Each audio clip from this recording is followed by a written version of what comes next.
and they might need it in a certain... And they might need that noise at a certain... And they might need that noise at a certain... Holy shit! Wow. You can do it, Kathy. You can do it. And they need that noise at a certain frequency. Yay!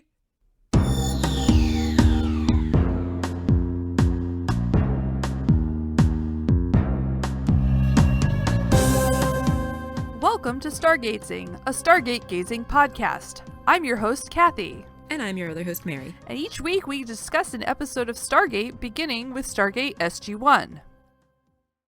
Hello. Hello. Hello. Hello. Hello. I agree with your name, by the way. I actually tried to take a nap, but then I couldn't get my brain to shut off. I hate that. Take a nap. Yeah. Me too. And that is frequently the case for me when I'm trying to sleep. Yeah. My brain's like, let's think of all of these other things that have nothing to do with sleep and that aren't at all relaxing. It's so annoying. Really is.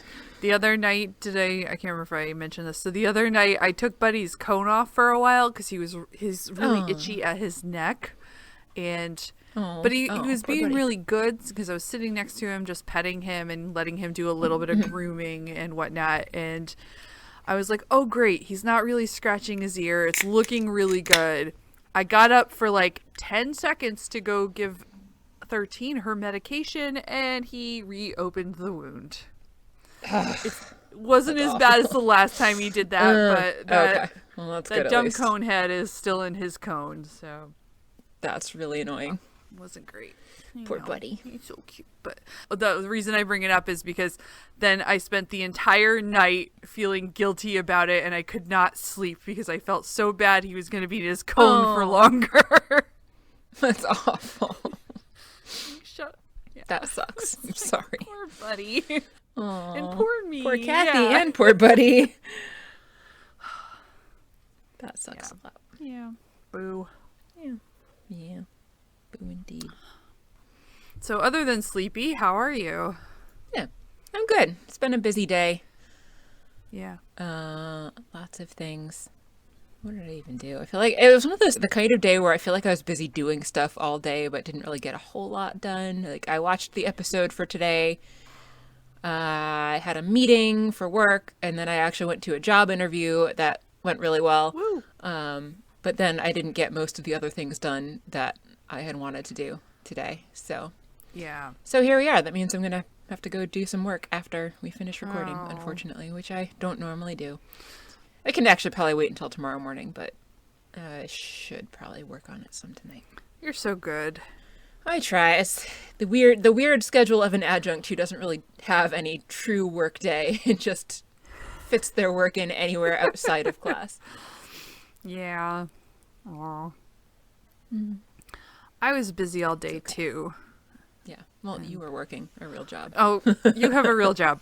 I mean, I know, but like the only real work I did for my job today was a half-hour meeting, though. Fair. I mean, but on the bright side, they did offer me classes for the spring semester. So awesome. That's great to hear. Yes. Yeah. How was it? It was annoying, and it was busy in an annoying way because normally I don't want to say I do whatever I want, but I do a lot of things that I generally enjoy. But today I had to sit down and do a bunch of data entry to help with some problem, and it was so boring. I just wanted to die. That's tedious. Oh, I'm sorry. Stupid spreadsheets. That really sucks. It's okay. It's, the spreadsheets. I actually never minded that stuff a whole lot. I found it kind of cathartic in the various jobs that I've had where I had to do that. But usually it was also like my break from talking to terrible people. Yeah. Or like dealing with smelly fish necropsies or whatever. So compared to either of those things, I'm like, yay, data entry. Most of the people I talk to are not terrible, so it's usually okay. That's good. That's very good. But I enjoy more of like answering questions and troubleshooting stuff, which I did not get to do much of today. And it's fine if I can zone out and put on music and do that, but I still get constantly interrupted with questions, so I still have to have an ear out. Just oh, that's annoying. Yeah. It's fine. But anyway, that's my work wine. Work wine. W-I-N-E. If only. It would be so great if I could just sit there teaching class and drinking a glass of wine. That'd be amazing. The only time I have work wine is during our winter party. That's fair. I mean, I guess I technically have work wine if I'm having a glass of wine, like while I grade stuff, but that's not really quite the same. Not the same. It's okay. It's fine. Speaking of work wine, though, the job interview that I had today was at a brewery, so I'm not going to say too much about it because I don't want to jinx anything.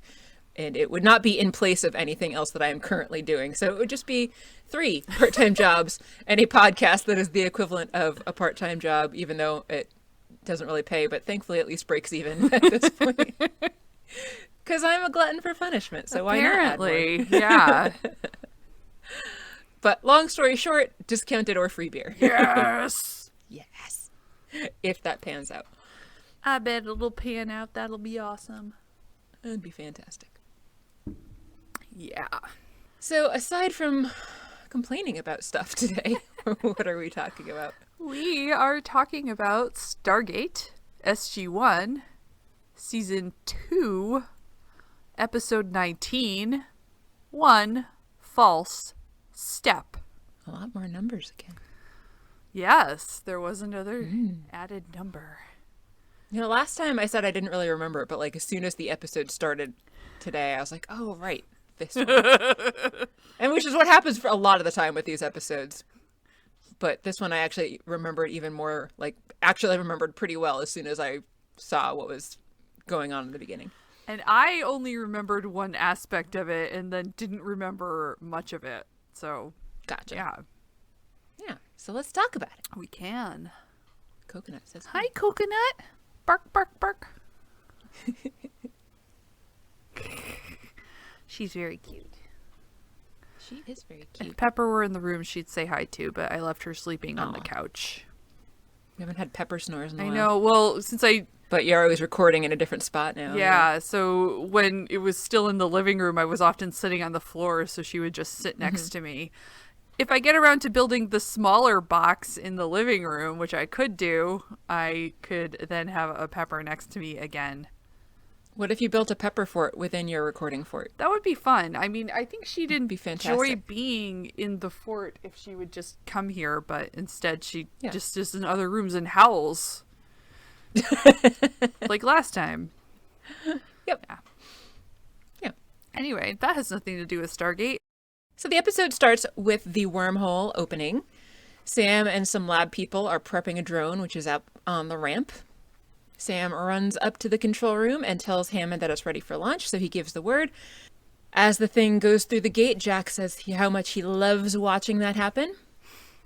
Random tech guy, not Lieutenant Crush, not Poulter, don't know who he is, counts down to the drone's arrival, and Sam says that if this is successful, then they'll be able to do a lot more long-distance reconnaissance, since up to this point they've pretty much been relying on people on foot. Sam is watching the image that the drone is sending back on a monitor and notices that there are some worm spots. Jack asks if that could be life, but she says that they're not moving, so it's not that type of life, at least. The tech says that they're losing signal, so she switches to manual controls and essentially looks like she's playing a video game with some fun joysticks. But despite her attempts to prevent it, the thing crashes into a mushroom-looking organism. She's really pissed and has no idea why that would have happened because they've designed it for this exact situation of being able to operate on the other side of a wormhole. The tech manages to reestablish the connection, but the only camera image that we see at this point is the knocked over mushroom thingy and parts of the UAV, which presumably should have been attached to it and not showing on the camera, which means that they are now not attached to it. So they discuss going to get the flight data so that Sam can figure out what happened. Apparently the thing crashed 10 miles from the gate, so that's going to be quite a walk. And then all of a sudden on the screen, a person prances into view and takes a close look into the camera. So I was like, well, I guess that confirms life forms. But like we already saw life. We saw like plants in that mushroom thing. So we already knew there was some life. We just didn't know if there was animal life. The person moves out of view and seems to be pulling the camera and the UAV somewhere. So Jack's like, well, I guess that changes our priority because now they have to go and get their technology from the alien. Hammond nods, and we get credits. Oopsie. Yep. 2 things. Yes. First, we get another thing Sam can't do, and that is she is not a botanist. Right.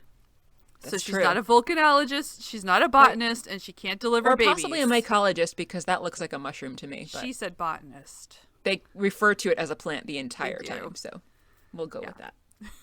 So that's the first thing. I'm keeping that tally in my head, although I'm thinking about writing it down. Things Sam doesn't know. Yeah, and then, maybe throwing that all together into a cut, but you'd want to see if there are more of them before you do that. So this is a future project, maybe. Volcanology, childbirth, and plants. Midwifery, if you will. I don't know why I love that word so much. It's a fun word. Yeah. Anyway, I didn't mean to interrupt. No, you're fine. What's your other thing? The other thing is the dude with his face in the camera was wearing a very obvious bodysuit. I know! It was distractingly not actually a naked body. Yes. I made a note of that elsewhere because they hadn't yet mentioned that these people were supposed to be naked, but yeah, for sure, clearly wearing a bodysuit. Which they later mentioned, these people look naked. Yeah. No, they don't. No. Even though they're naked, whether or not they have genitals, who cares? Because they're different, whatever. They're supposed to be different. Right. But since you could clearly see the bulges through the bodysuit, it's just kind of, the whole effect was just weird and ruined. I don't know. Just like... Yeah. Like... they seem to be trying to get the people to all look ambiguous as far as gender goes, but I still feel like I have seen it done better elsewhere with less obvious bodysuits and maybe like just different clothing. Yeah. So anyway, maybe they had only a budget for cheapy bodysuits. So whatever. Anyway, maybe. Maybe it's because the high def TVs nowadays are just not what Stargate was meant for. That could be too. That could also be. Yeah. After credits, we are on the planet with SG-1. They've just come through the gate. Daniel says this is deja vu, and Teal'c unfamiliar with that term. So Daniel explains that it means he feels like he's been there before, and Teal'c points out that is correct. We were here yesterday. So that was fun. Mm-hmm. Then Daniel sneezes. Yep. Yes. They head in the direction the drone UAV they think it is, and Sam can't find a signal, but they just kind of head that way. And then Daniel says the aliens looked docile and more curious than harmful. And Jack's like, I thought it looked bald, white, and naked. And Teal'c asks if they're in fact aliens, since this is their planet. So wouldn't SG-1 be the aliens? Right. And Daniel's like, well, technically... Daniel Dan's yes. Something about, different cultures or perspective is what is actually alien. Right. And Jack asks if we can call Teal'c an alien because he's from Chulak. And then suddenly they arrive at the crash site, so we don't get a lot of walking in this, even though it's 6 hours each way. Right. At the crash site, the knocked over plant thing is oozing some yellow goo. Sam takes a sample of it, explaining that on Earth, plants have lots of medicinal purposes and that up to 80% of our medicines come from plants. So maybe this will have some medicinal purposes too. Jack's like, cool, check it out then. Daniel is recording the video camera and taking images of some shorter mushroom plant looking things. He guesses that maybe they're just not full grown yet. He sneezes. And apparently Teal'c has taken over tracking of the UAV, and he says it seems to be over that way. So Sam finishes her sample collection, and they all head out. And they find themselves looking from a distance through binoculars at some round structures. Kind of looks like Planet Spaceball, but in earth tones. Spaceballs? Oh, shit. There goes the planet. Yes. So they're like, oh, there's a lot of dwellings. Then the same alien they saw in the video pops out. Peekaboo. From the bushes or something. Yes. Sam notices and taps Daniel, who kind of grabs onto Jack's elbow, like tugging at him, which I thought was kind of fun. Yes, since he was still looking through the binoculars. Yes. And the man imitates Jack holding the binoculars by putting his hands up around his eyes. Daniel then waves and says hi, and the guy runs off. Daniel's like, that was the wrong thing to say. Daniel heads then for the structures, the Spaceball camp there. And more people appear outside this dwelling, and Jack wonders if they're friendly, and Daniel says he will find out. Their stiff-legged method of walking and running reminded me very much of the aliens from Galaxy Quest. Yes! Oh my god, I was trying to figure out what I was why it seeing. looked familiar. Yes. Yeah. Oh my god, you're right. Yeah, and like the kind of vacant smiles that they would occasionally have too. It for sure reminded me a lot of that. I loved that movie. Me too. Oh wow. Yeah. So in the village, SG-1 approaches the locals very slowly. People come out of their huts to have a look at them. There are those short mushroom plant things all around. Daniel introduces himself, and they all point to themselves and mouth words as well, but don't actually say anything. Daniel smiles and tells the rest of SG-1 to try smiling too, so they do, and the aliens all smile back. And then surround them and come closer and start poking at them and petting them. Tilk had exactly the reaction that I would have had to this in saying, I am not fond of this. Yes. Jack isn't so thrilled either, but Daniel insists that they need to allow this to happen in order to have a peaceful greeting. One of them takes Daniel's knife because, of course, I mean, like, really, you would think Daniel, of all people, would be the first one to be the most protective of his gear from these people, being the anthropologist, but no. Sam gently convinces the kid to give it back, but Daniel sneezes. And it surprises everyone so much that the kid jumps in surprise, and it results in a big gash on Sam's hand, since the child didn't know any better than to hand it over to her blade first. The aliens all back away and seem kind of alarmed at the sound that Daniel just made. Some of them go inside, so the team decides that Daniel will follow them inside, but everybody else is going to stay outside.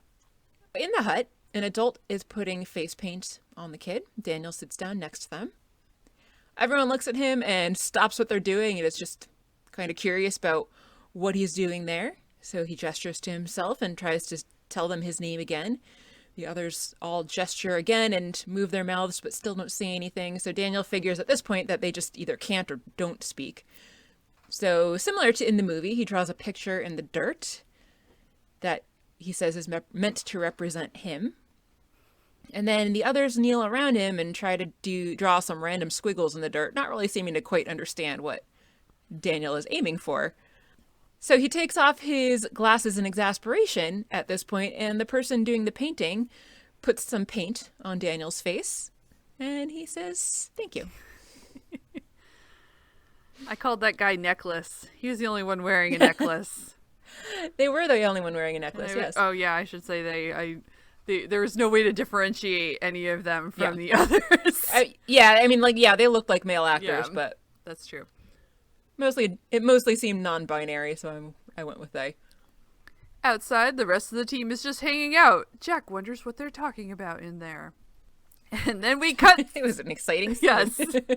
Then we cut to back inside, where Daniel is running around with his arms out, making airplane sounds. And the folks observing him seem pretty concerned. Yes, they do. Daniel stops, and they kind of look at each other and at him. Yep. That's it. Yep. And then the hard cut to whatever commercial used to be here, I felt really just made it like that much funnier somehow. I don't know why, but I literally laughed at this scene. I completely forgot about that. It's just... So it was a nice surprise. Yeah, good times. Daniel comes back outside and lets everybody know that the obviously not naked aliens are not in fact naked. He says that they've got some sort of a body paint on that hardens into a second skin, and also says that this is the strangest culture he's ever come into contact with. How many cultures is he coming into contact with, though, realistically, in his career before joining SG-1 as an archaeologist who studies dead people? An archaeologist who studies dead people, who was basically, like, blacklisted from his profession for his crackpot theories that were true, so, like, but still... Yeah, so supposedly he wouldn't have necessarily come into that many more cultures than anybody else on the team has at this point, unless he did a ton of random cultural anthropology in grad school or something, which would not have anything to do with his goal of being an archaeologist. Anyway, he says that they're communal, but with no signs of real communication of any sort. They don't have any tools or any sign of functional civilization. Jack says... So they're less evolved than we are, which, no, that's not how evolution works. They are differently evolved. They're not less evolved. So Daniel says, well, we can't jump to any conclusions because remember the Nox? And Sam's like, they did build these homes. They're not very complex. They're just mud balls, essentially, like Kathy said. Jack says that that's actually a kind of appraisal to call them homes. And he asks about the UAV, and Daniel says that he tried, but he's had better conversations with dogs. And Jack's like, so? Daniel says, so they are less evolved than we are, which, again, also made me angry. Because dogs are not less evolved than we are either. They have different abilities that we don't have that are more perfectly adapted to the niche in which they evolved than the niche in which we evolved. So, differently, not more or less. And superior to many humans. Just throwing that out there. And also that. Yeah. I had a genetics professor who, like, hated that term and ingrained in us why you really can't use that term when you're talking about evolution and in different organisms on Earth. Because everything has evolved for the same amount of time. And the rate of genetic mutation that leads to evolution is about the same across the board for most eukaryotic organisms anyway. So you really can't say more or less evolved, just different for the niche. Yeah, cool. Anyway, dogs are great. They are. A moment later, a couple of people bring the UAV and its broken parts over and put them down in front of SG-1. And one of the aliens, the main one, the first one that we came into contact with, emulates the flying motions that Daniel was making inside. He sneezes yet again. Everybody looks concerned, but Daniel assures them it's nothing to worry about, as though they understand. And then one of the people just falls over. Yep. So Daniel's like, oh, maybe I'm wrong then. One time in elementary school, I was in music class and I just fell over. I was fine. I didn't, like, pass out. But I got in trouble because the teacher thought I did it on purpose. Oh, no. That's really sad. So anyway, it reminded me of that. So somehow I don't remember that. I don't know if you were in that class. I'm trying to remember when that was. We were in like almost all of the same classes after I moved there, but not always. So yeah. It was Mrs. McClay. I remember that. Yeah, I loved her. Yeah, well. She started the year we moved there, so it must have been sometime after we moved there. Yeah. She was not for children falling over. They needed to knock that shit off. Well, knowing you the way I do, I have absolutely no doubt that was not intentional. Anyway. So Sam goes to check the person out, who is, unlike Kathy, unconscious here. And she's not sure if it really means anything, but she can't find a pulse, even though he's still breathing. If somebody's breathing, then they must have a pulse somewhere. Daniel hopes that this isn't because he sneezed on the person, which, gross, Daniel, like, cover your sneezes. That's disgusting. Yeah.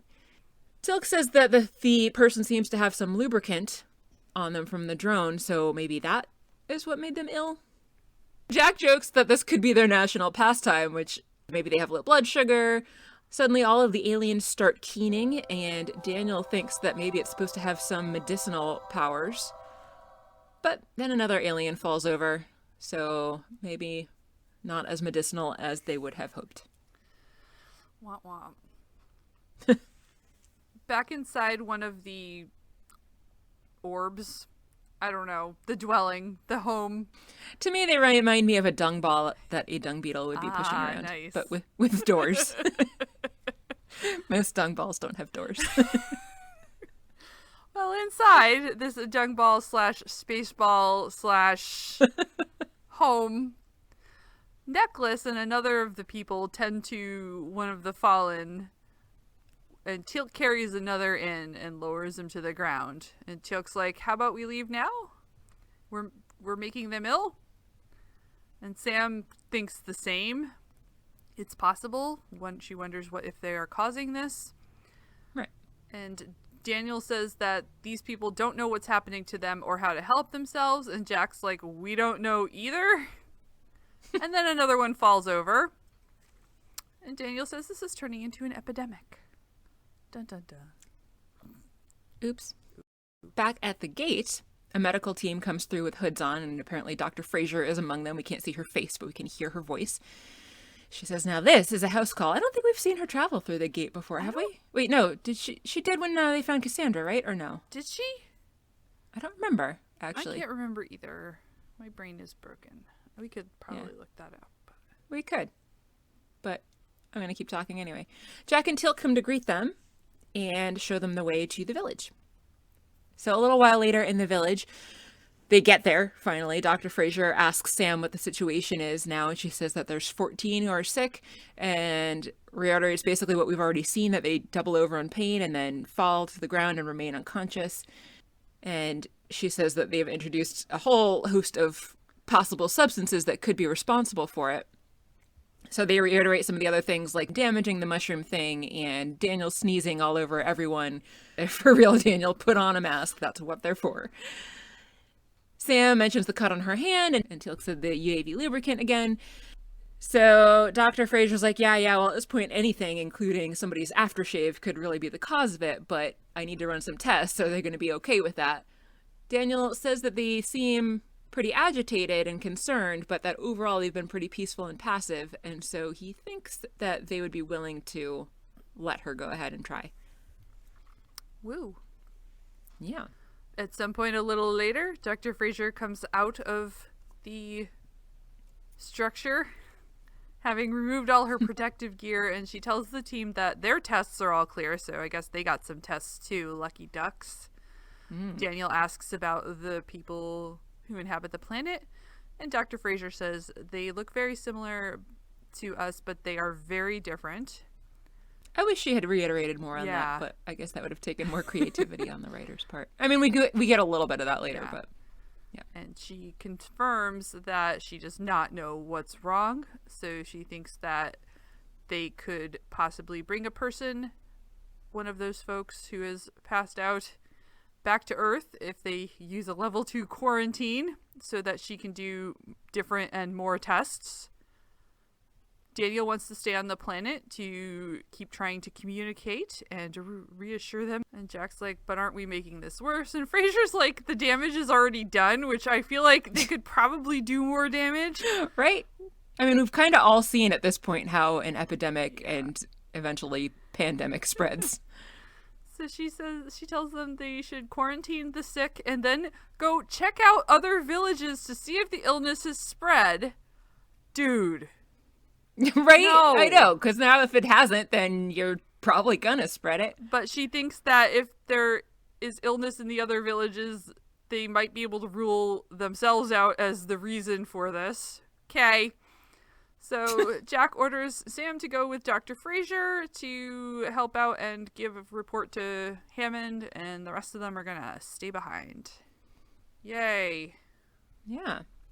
So back at the gate, SG-1 is sure getting a lot of exercise in this episode. They are. It's supposed to be, like 10 miles each way? It's 10 miles from the gate, yeah. So at this point now, some of them have walked 40 miles today. But it's all fine. At the gate, we have all of SG1, Dr. Fraser, the 2 medics that came through with Dr. Fraser that we never really found out who they were, 2 conscious aliens and an unconscious alien on a stretcher. That must have been a rough walk too, right? Yeah. 10 miles carrying someone on a stretcher. It's bananas. Woof. So they dial out. The conscious aliens are startled and seem concerned when the unconscious one is taken up and through the puddle. But Daniel assures them that it's all going to be fine. Again, not that they can really understand, but they don't do anything to interfere. They seem to trust everybody. In the SGC, the alien is being wheeled through to the infirmary, and we see this from his perspective, so I guess he's awake at this point. Yeah. He had his eyes open a little bit later.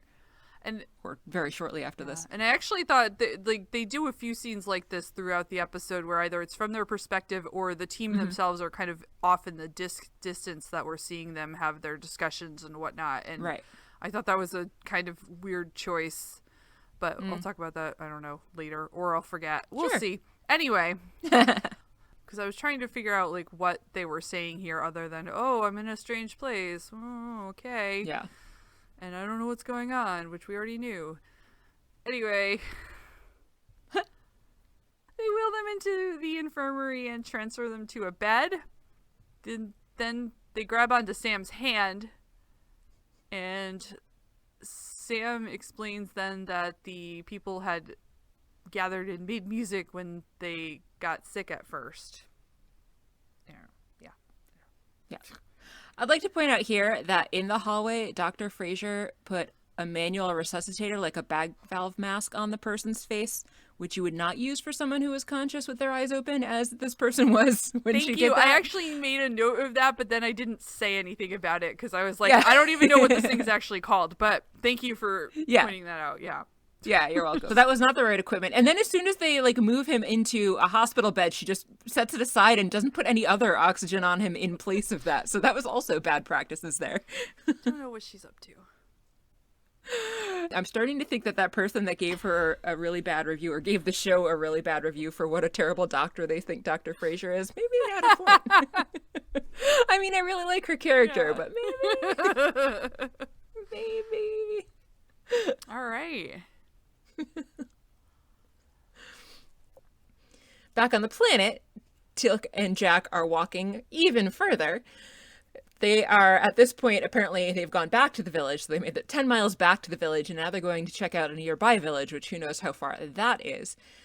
Teal'c asks O'Neill if he does not believe that they are responsible, and Jack says, yes, I believe that we're not.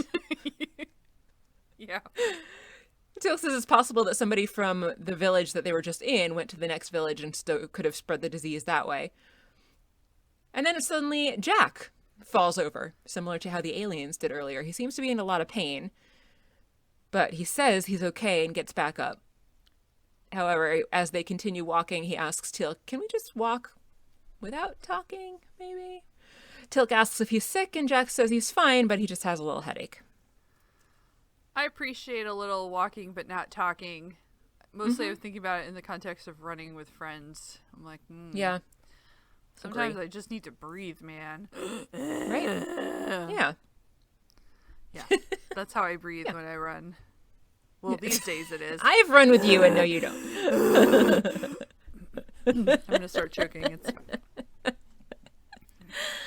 fine. In the infirmary, Dr. Fraser's about to examine the person with an ultrasound thingy. That's technical. Yeah, very. But when she goes to turn it on and use it, he starts wailing. Yes. Yes. I'm trying to... there's some device that actually... I can't remember what it was, but some sort of noisemaker from... I'm recalling from childhood where it's making basically the same noise, but... Oh, yeah, like that Halloween noise maker thing. Yeah, and I could... it sounded the same to me. But it's also been, decades since I've heard Ululating. One. Ah, yes. That's the word, right? Sure. I think. when that doesn't work, she decides to throw him in a MRI machine instead. It'd be funny if they literally just tossed him in. Just threw him in. I suppose they eased him in the manner in which we're used to seeing this on TV. Yes, that is how MRIs actually I've never work. actually seen one in real life. However, that is the only thing about this scene that was like an MRI in real life. Is that he was slowly put into it. They left out most of the ridiculously loud noise, and for sure that screen that they were showing later was not how an MRI really looks. While he's in there, while they're in there, Dr. Fraser is telling Sam that their blood and human blood have commonalities, but are very different. I think she specified things, but I didn't write them down. She said, like, the cell types are the same and glucose and proteins are the same, but she didn't actually say what was different about it. No, she did not. Which, again, I'd have liked to have known, but I suppose it's understandable that the writers didn't feel like figuring it out. So the problem is that they've only got the human frame of reference, so they don't know what's normal to these people. And then on the screen, we seem to see perhaps a heart in their lower area of their abdomen. Yeah. Yeah. That's definitely not human. Nope. Definitely not how MRIs work. Also. I take your word for that one. Woo. Well, like, for an MRI, you need to stay still, so it's not going to be showing, like, a beating heart, like this image here is showing. Like, it's taking an image, but it's not... It's not a video recording active motion, yeah. They have very special devices on this show. Yeah. I had an MRI. It wasn't pleasant. Thankfully, I didn't have to go all the way in the machine because my claustrophobia would not have allowed for that. Yeah. In the village, Daniel's creeping around, as he likes to do around sick people. He's watching the locals as they tend to the sick, and he goes outside and sees the main villager person kind of communing with one of those weird mushroom plant things. It's extended and really tall, much taller than the person, but then as Daniel approaches it, it retracts down into the little balls that we've been seeing them as on the ground. Daniel asks the person what happened, but of course they don't answer, and just crouch down and kind of mimic what the plant did. Jack and Teal come back, and he tells them what just happened, but Jack is skeptical that it had any kind of significance or that Daniel really even saw anything. So Daniel's like, no, it's totally going to happen, so let's all back up. So they wait, and they watch, and Jack says, witness if you will. Squat. Teal'c reports that the people in the nearby village are also ill. And Daniel's upset and says that they really need to do something. And Jack says, I agree, but the brilliant revelations that you have are not great, so I don't know what we need to do. Well, Daniel argues maybe you can come up with something better than inappropriate sarcasm. So Jack leans into it and says, you want sarcasm? Nice to meet you. So another alien person comes up and is all smiles at them. The person seems bothered by the tone that Daniel and Jack are taking with each other, and Teal'c says that's what he thinks the alien person is there for, and he says he's also bothered by this tone that they're taking with each other. So at this point, Jack sends Teal'c back to the gate, not out of spite or anything, but just because it's time to send a message to Hammond, so another 20 miles for Teal'c, who's already walked, 60 miles today? Yeah, if, maybe more, maybe less, give or take. I don't know. Probably close. This could not be one day. Right? I know. It can't possibly be. Your body would not be able, unless you've been training for this, your body would not be able to handle all of this in one day. Teal'c asks if they're going to be okay, because he's worried about the increasing level of animosity between Jack and Teal'c. Jack's like, yeah, we'll be fine. I'm going to stay here and work out a plan with Plant Boy over here. Oh, jeez, dude. In the infirmary, Sam is with the patient, and she's patting their arm and rubbing it like she'd observed the others on the planet do, which is very nice of her. It is. Hammond comes in, so Sam goes to see him, and he reports that there are over 100 sick on the planet now, and those are the only ones they counted. he also reports the illness is not local to the village itself. Like, it's widespread. That's the words I'm looking for. Yay! No, it's a pandemic. Yay! Dr. Fraser says that the muscle they think is the heart is beating more erratically, and she's not sure if he's going to die. And she's also afraid to give him anything because it could make him worse because they don't know anything about these people. And Sam asks what Hammond thinks, and Hammond's like, this scenario is not totally unexpected. And Dr. Fraser chimes in that it's surprising it hasn't happened more often. I feel like we've had this exact conversation.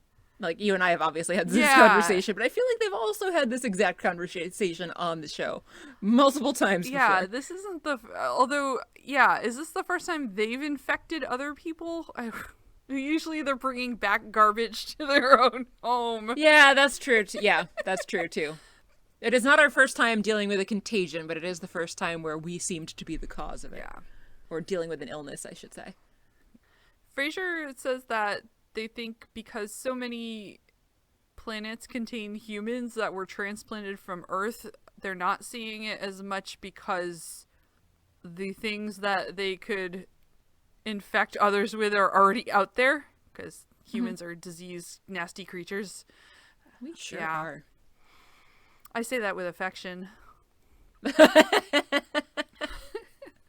course. Yes. It's just fact. You're just stating fact. Hammond says they've only got so much time and so many resources. So callous. I know. And Fraser's like, I didn't say it's hopeless.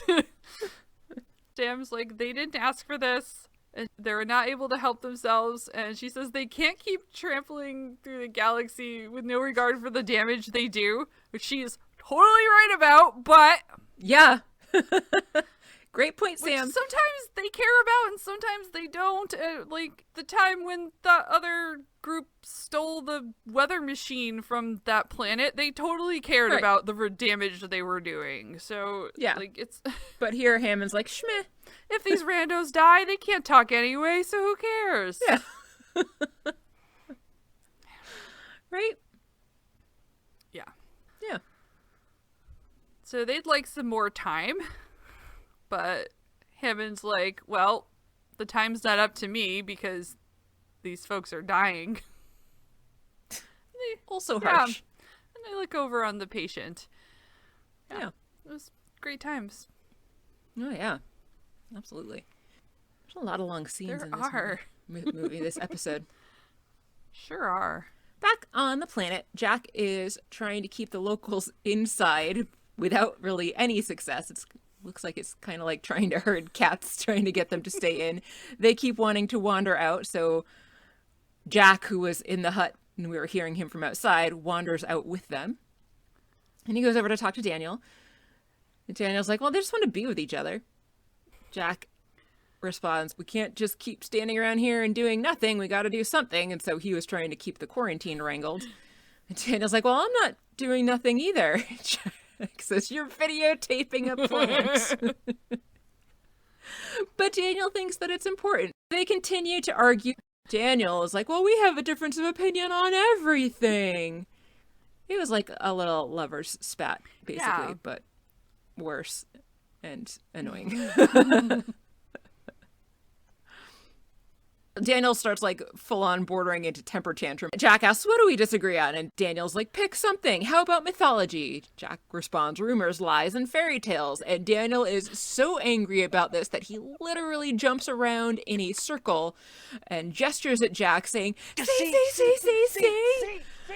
An alien guy wanders up yet again to check out what's going on. They're kind of arguing in circles and getting literally nowhere. The alien person who had been standing there just looking confused and concerned continues to just kind of look on. Jack asks, all right, well, now what? Daniel says he doesn't know, but he doesn't feel so good either. And Jack tells Daniel that he's got a headache too. So they're worried now that they're getting sick with whatever the locals have, and then suddenly the alien person falls over. So they carry him inside. They set him down inside, and then they sit down themselves Jack says his headache is getting worse. And then Teal'c appears and reports that they've had no success with the alien on Earth in making him better. And Jack reports that they are not feeling well either. And how is Teal'c? And Teal'c says, I am unaffected. So Jack thinks it's a good idea to go back and get themselves checked out. Teal'c offers to stay on the planet. He's like, I've already walked like 100 miles today. Can I have a break now? Yeah. Yeah. So they go to leave, and Jack tells Teal'c if he's not back in 12 hours to come home, but that doesn't give them a lot of time. If it's a 6-hour walk, that's the entire thing. So basically, Teal'c should just follow them. Yes. Daniel leaves the camera in the village set up and asks Teal'c to keep an eye on the plant thing, and Teal'c says, I will keep both eyes on it, Daniel Jackson. Because Teal'c is the best. Yes, agreed. Daniel and Jack set off, and Teal'c and a bunch of the folks from the village who are not collapsed are just standing around. And as they're leaving, Daniel looks tired. Jack asks Daniel if he's gonna make it, and it seems like maybe not. I don't know. They're not looking great. Not so much. But they head out. Walking 10 miles is hard. It If you're not sick. Especially when you've already done it. Right? Like however many times today. Many times. Especially when all you've been doing is walking and not taking any time to sleep. Yeah. Because with how many times they've gone back and forth to the gate, they can't have possibly taken any time to sleep. I don't know why they decided on this 10-mile thing. Right? I know, because for sure the timeline does not add up. And they don't bring it up again. Nope. They just didn't have any regard for what they said, and it kind of reminds me of the Gilmore Girls, where literally everything is a half an hour from where they live, and I'm like, Connecticut's small, but it's not that small. It is not that small, no. Anyway. Very true. Can confirm, as someone who used to live out in the middle of nowhere, Connecticut, and had to drive over an hour to get anywhere. Anyway, it just reminded me of that. They just didn't care. They just said a thing, and that's what they were doing. But yeah. So in the infirmary, Jack and Daniel are sitting and looking sheepish and kind of stumbling their way through an apology conversation of, I know. But I think, I know. Kind of keep cutting each other off and just kind of getting that they're both sorry for what happened. And then they agree that something was wrong with us. And as they come to that agreement, Dr. Fraser comes in and says, nothing is wrong with you. Everyone's fine. Everything's fine. You're all good. So she's suddenly called away to the alien patient at that point and is told he's flatlining. She says, normally I'd defibrillate, which is another reason that I'm starting to think, yeah, maybe she really is the worst doctor, because that's not what you do when someone's flatlining, as I've said. And she's like, but I don't know what it would do in this case. And my guess would be nothing, because that's what would happen if you tried defibrillating a flatlining person also. Nothing. So she starts doing CPR instead, which would be the correct course of action. And I did notice that she seemed to be doing it on their abdomen instead of on their chest. And I guess she's getting kind of desperate at this point because she's been trying to hold off on giving any medications up to now. But she goes and tells one of the nurses to get him some epinephrine and a lidocaine IV. It'd be very uncomfortable for somebody to press on your tummy. Just throw that yeah, out right? there. Well, I mean, I guess they're not conscious for it I anyway, suppose. But, yeah. Just I don't even like when my cats walk across my stomach or across my chest for that matter. Yes, both are unpleasant. Anyway, there's just nothing to do with I get anything. both cats and dogs doing that. Like you're tiny. Thankfully, it's not not that Lily's that big. She's like 30 or 35 pounds, but thankfully it is just the smaller dog. Yeah, but all their weight is just concentrated in those little feet, and they're just on you. It's like, teeny little feet, right? They're stabbing. Especially your cats. So much weight on such tiny little feet. Although Pepper's looking very svelte these days. She's lost some weight. Oh, good for her. Is that probably because of her... Yeah, the vet thinks it has to do... It wasn't unexpected for her to lose weight when they started her on the insulin. Oh, okay. I was going to ask if it was because of the diabetes or because it's properly being managed now. We're still working on the dosage, but Gotcha. she lost some weight, which it's fine as long as she's got an appetite. I'm happy, and Yeah. It wouldn't kill Pepper to lose some weight. Right, exactly. So weight loss because the medication is working is good, but weight loss because she was sick, not necessarily so good. Anyway, that was a tangent. But an important one. Back on the planet, Teal'c gets the opportunity to see a bunch of the mushroom plants grow super tall. Even taller than Teal'c, and he's a tall person. He starts to approach one of them, but it shrinks back into the ground. Retracts. That's a better word. You said that. Yeah. Sure. The other two stand tall till he then makes the move towards them, and they also go back down. Teal'c then gets down and starts digging at the dirt with his knife, and he finds the plant is underneath him. Parts of it. So he touches it and then sticks his finger in it and comes out with more of that goo. And then suddenly he is in a lot of pain and then passes out. Oops. Don't touch that goo, Teal'c. Right? Not without gloves on. No. Mm-mm. I don't know if Sam had... Didn't look like Sam was touching it with her bare hands. She was wearing gloves. I specifically saw her take them off as she was sealing up the sample. Yeah. Okay, good. That's good. Maybe Teal'c thought his symbiote would protect him, but clearly it did not. Yeah. So back on Earth, Sam tells Jack and Daniel that the alien friend is stable for now. Daniel says if the person's going to die, then they should be with their own kind, and he leaves the room and heads back to his nerd lab. Jack comes in and finds Daniel watching the videos that he took on the planet and asks what Daniel's looking for, and Daniel doesn't really know. He'd be happy to find something, anything at this point. And Jack's like, well, we can't always expect things to go the way we want. And Daniel, once again, gets overcome by rage, rightfully so, yelling about how one false step leads to a whole planet being wiped out, and we're killing a race of people, and how can I not care? And then he says that his head is starting to hurt again. So he storms off and goes back to see Dr. Fraser. She checks Daniel out. His pupils are fine. Cool. Yeah. He says he feels fine again. So she asks what happened when it started. And Daniel said he was watching, but stops, excuses himself, and leaves. Ooh. And they all follow. And this whole back and forth they do a bunch of times reminded me of the end of Clue, where they're all following Wadsworth around. I love that movie so much. I don't want to watch that movie again.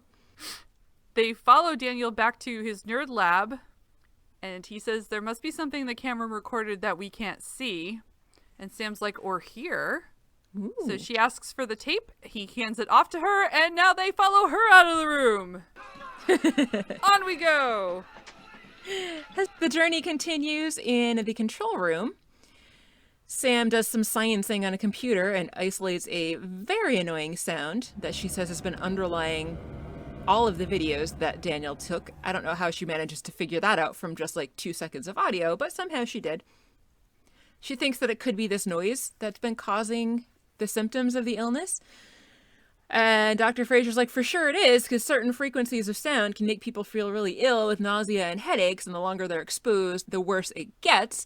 So I'm going to have a little nerd tangent here, too, where she's actually referring to infrasound, which is sound that is too low for us to be able to hear, but is low enough and, if loud enough, can theoretically do things like vibrating the vitreous liquid in our eyes and various other fluids and make us feel really icky. There is conflicting data out there about whether or not this is an actual phenomenon or whether it's kind of more of people's, not really minds playing tricks on them, but kind of like more of a placebo thing, like people expect to feel something and so they do. But the phenomenon is thought to have a lot to do possibly with people who see ghosts. Huh.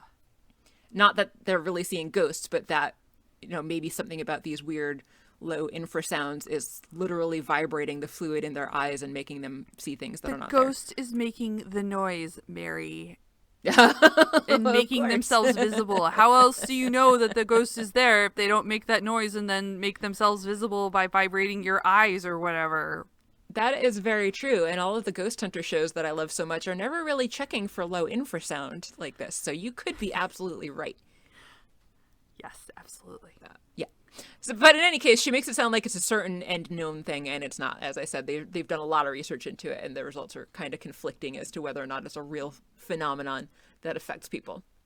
Anyway, so Daniel figures that the sound must be what's making the alien sick, but Frasier points out that the alien that they brought back is still sick, even though he's not around that sound anymore.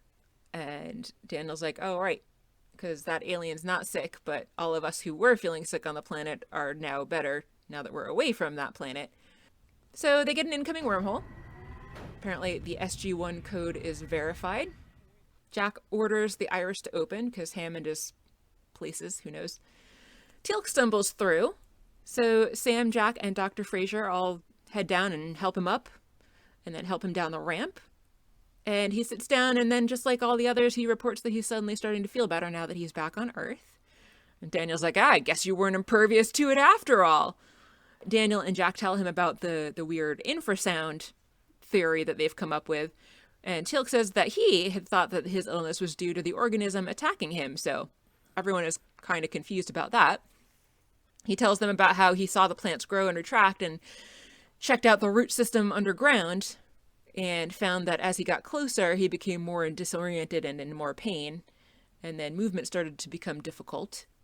And Daniel suddenly has an epiphany and runs out. And Jack asks, where are you going? And Daniel pauses for a second and like raises his hand and looks like he's going to say something and then stops himself and then just leaves and says, come on. So more running around Clue style. Yeah. Yay. They go back to the control room. Daniel wants to know if they had the recordings from the drone that crashed. And the non-Pualter, non-Crush guy says, indeed, they do have that. Sam tells him to do the thing that makes the noise appear. And we find that there is a noise underneath that recording as well. And they notice that the sound has changed from before the UAV crashed and after. So Jack's like, oh, the plant's making that sound? And Sam's like, well, it is an alien organism on another planet. He says, good point. So Daniel says they accidentally changed the natural sound of that world and because they had hurt the plant. And Sam says the aliens are affected by the sound in a different way than humans are, and they might need it at a certain frequency in order to live. Dr. Frasier is like, oh yeah, they had that reaction to the ultrasound because they were sensitive to it. Woo! Woo! Ultrasound, if anyone cares, is way above our hearing frequency versus infrasound, which is below it. If anyone cares. Everyone cares. So in the infirmary, Daniel is putting a cassette into a cassette tape player. Old technology. Yeah. Still cracks me up. Hammond recaps absolutely everything that just was discussed in the last scene. And Jack's like, yeah, that all sounds right. Dr. Frasier says that the alien's pulse is getting stronger now that it's being played sounds from the video before the crash. The alien wakes up and sings very briefly and smiles. Back on the planet, they've walked another 10 miles and have set up frequency emitters on the planet. That doesn't look like it was probably very fun to carry over those full 10 miles. It was a pretty big array of stuff she was putting in. What's the sort of range on this kind of thing? Like, is this going to reach all the villages? I don't know anything about this stuff, so maybe it is, maybe it won't. What's powering it, I don't know. And how long will it be powered for? All good questions that we will never probably get an answer on. Nope. Daniel wants to see if this works, but Sam has a hunch about something and says they should go watch from the ridge and that they might be in the way if they stay. So they say goodbye to the planet folks. Yes? Yes. And they depart the village. They do. And the aliens raise their hand in goodbye. Up on the ridge, as promised, SG-1 is watching the village. Daniel asks Sam how much longer it's going to be, but she doesn't know. Jack asks if she's going to let them in on what she's expecting to happen, but she says, nope, not yet. So they wait a little bit longer. the aliens all start singing together, not real words, but just like a couple notes. And the plants start growing. Daniel asks if that was her hunch, and she suspects that there is some sort of symbiotic relationship between the people and the plants that they probably don't even realize themselves. And Daniel wants to know, well, how'd you figure that out? Sam hesitates as Jack kind of prods her captain. And Sam's like, I talked to my plants, okay?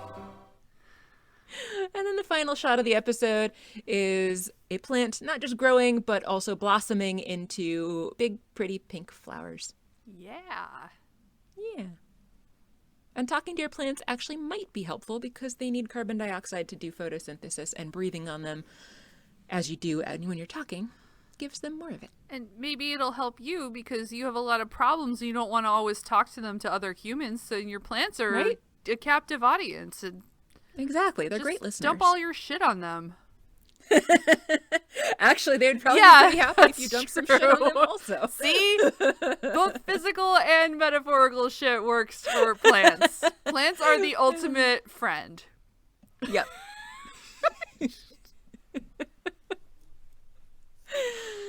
So that was it. Kathy, did you like the episode? I don't think I did. Yeah. I mean, I enjoyed elements of it. Like I really like that they're good at showing that Jack and Daniel have a strong relationship despite their obvious differences of philosophy and personality. So this was a good way to highlight it. Mm-hmm. And I liked that. And some of the scenes were very silly and I enjoyed those too. And I like the concept of, more aliens. Which I think I've mentioned before when we were doing that other one where Jack gets impaled, which I can't remember the name of at the moment. I don't know. I can never remember the name. But I just, like, the camera work was super weird to me. Like, I didn't understand why they made the choice to sort of display the team from a distance at certain points. Like, it just didn't, like, were they trying to, like, show that these people were confused and don't understand, but it just didn't work. Like, it wasn't, I don't know what it was. It just was weird and I didn't like it. And I thought that their treatment of these folks was terrible. Hammond's attitude was awful. And it was not a very thrilling episode either. It was just not exciting. And yeah. What about you? I would say, yeah, my thoughts are much the same. I didn't hate it as much as I was expecting to based off of the description, because as I said, like, I didn't really remember it all that well going into it. So the description, I was thinking, oh great, like COVID-19 parallel here, and I thought it was going to be like really bad. So it wasn't as bad as I was expecting, but it's not an episode that I particularly like either. I for sure agree that they're not treating the people on this planet well. And as I said, it really annoys me that they're talking about them being less evolved when they're just differently evolved. We just have built more technology. Even if we're talking about, like, chimpanzees or dogs or other things, we're not more evolved than they are. We're just differently evolved. We all had the same amount of time. So that's something that I get really frustrated with, is when people talk about things being more or less evolved and act like it's a bad thing to be less evolved than humans are. So it was tough for me to get past that part just because of how much that annoys me. Then there was also a lot of other bad science in this too, just like scattered throughout, so that like when I would start getting over one thing, then they would bring up another thing and I'd just be like, all right, fine, I'll let that go. But then, all right, fine, I'll let that one go too. And then, so like just constantly being like, all right, let it go. God damn it. Again, more bad science. So it was a very irritating episode to me because of that. There were a lot of parts of the dialogue or various things that did actually make me laugh. So there were amusing points. I didn't absolutely hate the episode because there were some entertaining bits. I didn't actually even notice any of the stuff that you were talking about with like how the shots were framed or anything. So that's an interesting take that I myself didn't notice, but I'm interested to hear that you had that opinion on that. And I think that's pretty much everything. Yeah. So not great, for sure. Not the worst we've seen, Indeed. but not as bad as I had feared, I guess. Definitely not a favorite. No. Should we talk about what's next? Yes, but I was busy drinking my beer. So, now that I've had some beer to drink, what is next? Next. What are you drinking? I am drinking the last of the super knots that Colin left here the other night. Very nice. Yeah. Yeah, we had a drinking Nebco weekend. I have an Athletic NA beer here. Nice. Nom nom nom. Excellent. Yeah. I was thinking of going with a non-alcoholic beer, but then I was like, it's been a long day, tiring day. That's fair. I'm gonna have a real one. I would have to leave my house to find alcohol, so that wasn't sure. going to happen. Have left my house. I got home and I was like, nope, I'm never going anywhere ever again. That's not true, but yeah. Anyway, so next. Yeah. Next we are watching Stargate SG-1 Season 2, Episode 20, wow. Show and Tell. A young boy announces to the SG-1 team that the Goa'uld destroyed his planet, Retalia, and now Ritu rebels intend to kill all human beings. Retalia? So, like, super original name of this planet. The planet people are planning to retaliate against all humans, so they name them... That seems like some bad writing right off. The description had 2 E's, so it's like R-E-E Talia. I don't know, but yeah. Oh, okay. Yeah, but that's pretty on the nose there. Yes, a little bit. The booklet says, a young boy mysteriously appears at Stargate Command and pleads for help, claiming the Goa'uld are chasing him to find a race of invisible beings. But the SG-1 team doesn't know that the invisible aliens actually plan to destroy humanity, and their invasion has already begun! No! I am not sure if I remember this episode. I might be confusing it with a different episode. So, I can't really say whether or not I like it. If it is the one that I am thinking it might be, then I think I like it. But if I'm confusing it with a different one, then I have no idea. I vaguely recall it, but I don't remember enough about it to say either way. I think I would skip it. Okay. My vague impression, I think I would watch it. Unlike this one, I probably, if I weren't doing a full rewatch, I would probably just skip around, and this would be one I skipped. But that one... Oh, yeah, for sure. I was thinking about that the other day, some of the episodes that I know are coming up that I'm like, ugh, I have to watch that episode again. But I guess we can't really skip them. No, I mean, we could, but we would won't. Be, yeah. That would be incomplete, and I couldn't handle Exactly. that. Yeah, it would bother me. It's like having a puzzle that you've completed, but there's like one piece missing from the center. Do you know what helps with that? Doing puzzles online.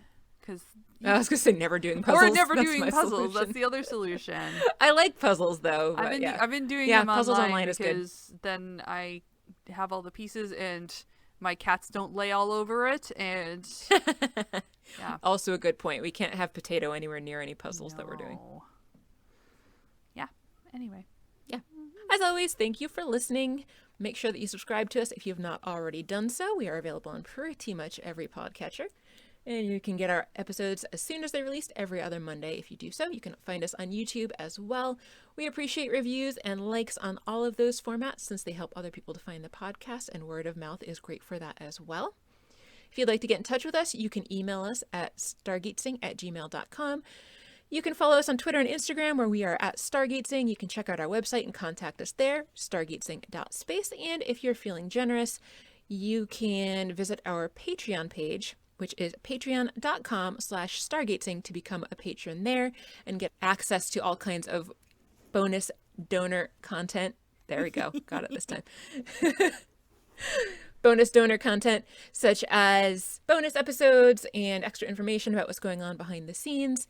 Last but not least, Kathy and I are going to be offering not all of the bonus episodes, but specifically the Stargate's Origins episode for anybody who is not ready to commit to long-term monthly donations via Patreon. Anyone that wants to make a one-time donation of $15 or more to us via PayPal, stargatezing@gmail.com, will get access to all of the Stargate Origins episodes that we have been releasing to our Patreon patrons up to this point. So again, that won't get you access to all of the same bonus content that the Patreon patrons get who are contributing regularly, but it will get you at least a little something extra, and it for sure helps us out. I'm Mary. I'm Kathy. And you've been listening to Stargatezing. The end.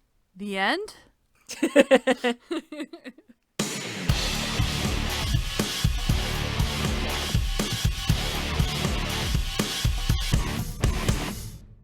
Question?